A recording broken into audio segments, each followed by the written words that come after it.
ओडिशा रे वर्तमान 12 लाख रु 20 लाख परिवार अछंती जो माने आवास योजना पाइबा पई लाइन देकी अछंती। गत जुलाई 27 तारिख रे विधानसभा रे मान्यवर सदस्य नाउरी नायक एक प्रश्नर उत्तर रे ओडिशार पंचायत राज मंत्री श्रीयुक्त प्रदीप अमात स्वीकार करथिले ओडिशा रे 12,24,725 परिवार समाने आवास योजना पाइबा पई एनलिस्टेड हेकी अछंती। ए जो परिसंख्यान ओडिशा प्रदेश कांग्रेस कमिटी पक्षरु कहबा को चाहूँ ए परिसंख्यान वास्तव रे ओडिशा रे थिबा बासहीन लोक मानकर प्रकृत चित्र नुह।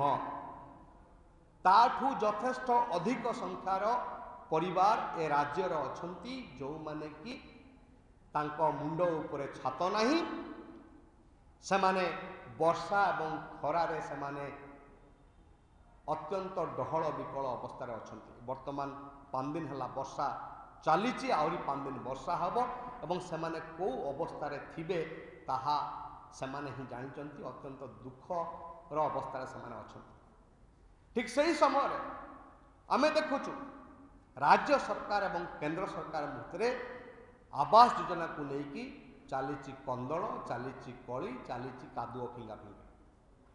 ओडिशा प्रदेश कांग्रेस कमिटी कहबा को चाहे यह होची गरीब लोक माननकु उपहास, तांकु प्रतारणा एवं पट्टा घारे चून दबा सदृश।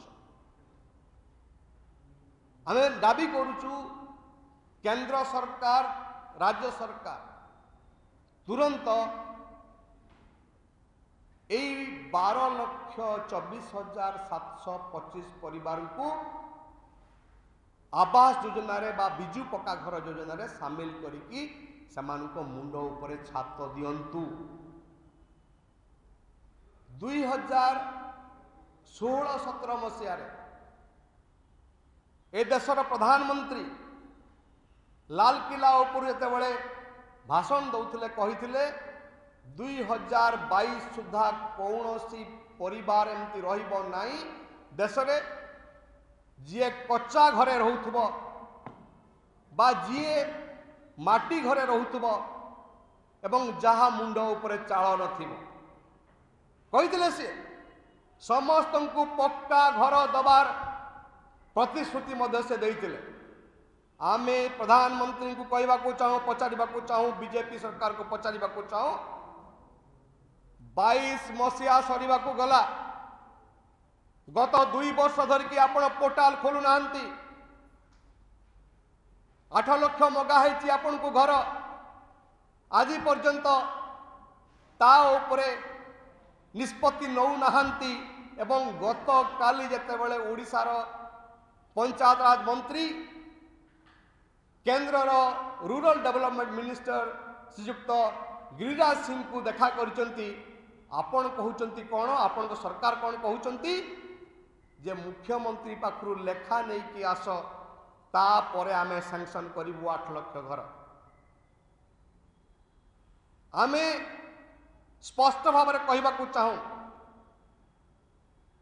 जे जदि गत वर्ष मानकरे आवास योजना बंटन रे आवास योजनार कार्यकारिता रे दुर्नीति हेची, अनियमितता हेची, तेबे ता उपरे निर्दिष्ट कार्यानुष्ठान काहीकि आपण नहीं नाहांती। ता उपरे हम दाबी करचु गोटे श्वेतपत्र सरकार बाहर करंतु एवं कहंतु केते घर जाई दिया हेची, केते घर संपूर्ण हेची, केते घर संपूर्ण हेई नहीं तार विशद विवरण दियंतु एवं जो माने एई दुर्नीति रे संपृक्त आवास योजना रे जो माने ए अनियमितता पई दायी सेमानक भितरे विरुद्ध रे दृढ़ कार्यानुष्ठान हो एवं ता सहित ये योजनार जो अर्थ हेरफेर होती पाखु आदाय करा जाऊ एक कथा आमे कहबाकू चाहूँ। एवं 2 नंबर कथा कहबाकू चाहूँ जे केंद्र सरकार जन मंत्री राज्यर जन मुख्यमंत्री को अधस्तन बोली भाविबा उचित नुह। यह संघीय व्यवस्थार विरोधी गणतंत्र विरोधी। आमे गतकाली देखिलु श्रीयुक्त गिरिराज सिंह कहिले जे मुख्यमंत्री लिखित भाव में दियंतु। मु आशा करुची आमे आशा करुचु जे बीजेडी यार प्रतिक्रिया रखिब। वर्तमान पर्यंत बीजेडी यार प्रतिक्रिया रखी नहीं। कौन पाई? भय पाई ना भक्ति पाई? आमे प्रश्न मध्य बीजेडी को रखा बीजेडी ए प्रश्न उत्तर देवाक आमे चाहूँ। शेष कहवाकू चाहूँ जे तुरंत 12,24,725 परिवार को जहाँ भितर बेसी आदिवासी अच्छी दलित लोक अच्छी से घर दि जाऊ से आवास योजना रे सामिल करा जाऊ। एवं जो भूमिहीन लोक माने अच्छी सरकार हिसाब होची जे 21,000 पाखापाखि होती भूमिहीन अच्छी जो मान घर ना पटा ना। आमे कहूचु यही संख्या मध्य भूल। मु केवल कहबी जलेश्वर रे पाखापाखि 7,000 परिवार अच्छी जो मानकर पट्टा नहीं जो मानकर कि घर डीह नहीं एवं से माने आज पर्यंत आवास योजना रे सामिल हो पारि नाहंती। एभली जदि तमाम ओडिशा को देखिबा पाखापाखि 1,00,000 रु अधिक परिवार हेबे जो माने भूमिहीन जहाँकर पट्टा नहीं और सेमाने मध्य आवास योजना रे सामिल हो पारु नाहंती। आमे दाबी करुचु ये आदिवासी एवं दलित वर्गर लोक माननकु चिन्हट करी जो माने भूमिहीन तांकु मध्य आवास योजना रे सामिल करा जाऊ।